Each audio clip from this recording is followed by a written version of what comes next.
Thank you, Chairwoman. My first question, I think Mr. Bell or Mr. Neumann can answer it. Let's suppose the top biosecurity research center in the country, Kansas State University, has 10 different studies they're doing. When you negotiate an indirect expense rate with them, a cost, do you do it per study, or does the university just get one? You negotiate it for the year?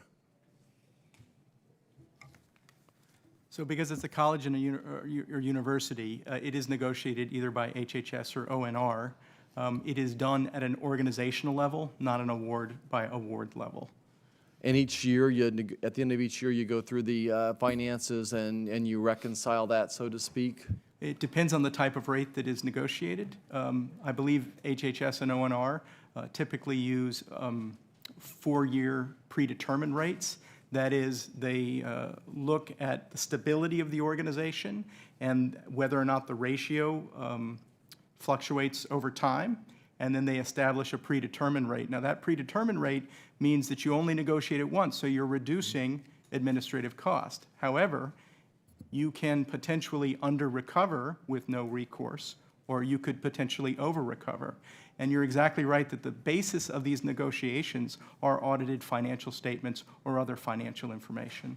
The other thing is that cognizant agencies have the flexibility for creating a rate structure to most equitably distribute costs. So one study may have a different indirect cost rate if it in fact is using a totally separate set of infrastructure. And this is why I think this topic is sexy, because there is a lot of complexity. It's an easy concept. How do we share these indirect costs appropriately? The hard part is, well, what's the best way to do it? And currently, uniform guidance really provides the way that at least we're doing it all the same way across the government. Okay, I'll go to Mr. Luther. This one's for you. As I understand it, foundations and philanthropic organizations account differently for research expenditures, allowing some costs to be included as direct research expenditures that the federal government does not allow.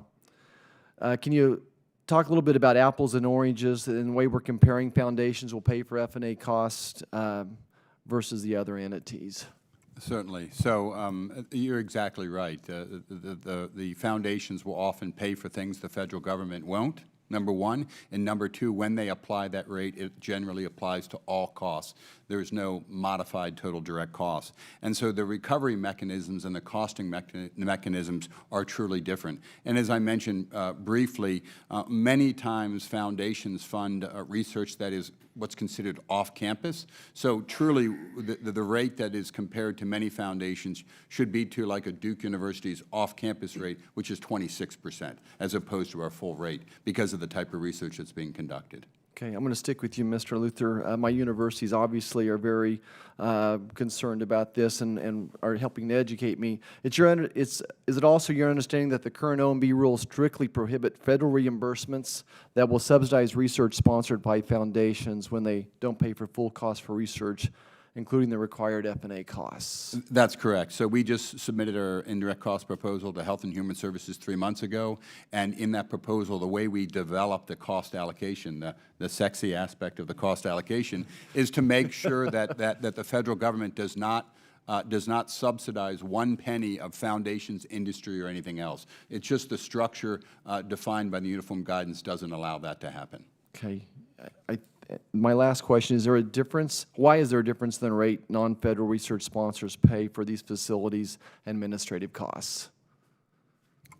So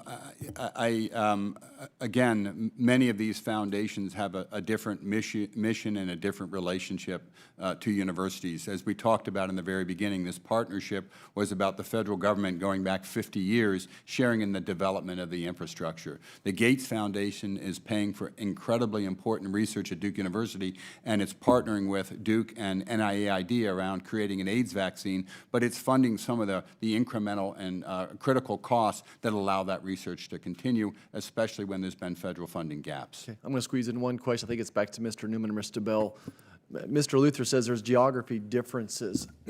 Why would that matter? If electricity is cheaper at Fort Hays State University or Kansas University than it is at North Carolina. Why can't we use that to our advantage in saying that we can actually do more with less as long as our outcomes are good?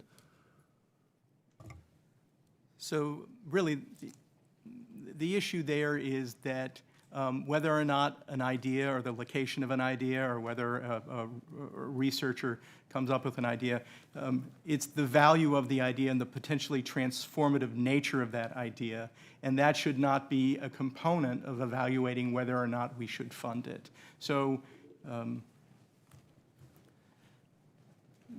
so if you have a full portfolio that you're reviewing based on the merit review criteria, that's intellectual merit and broader impact, those are the drivers on whether or not you try to fund something, not whether or not their indirect cost rate is high or low.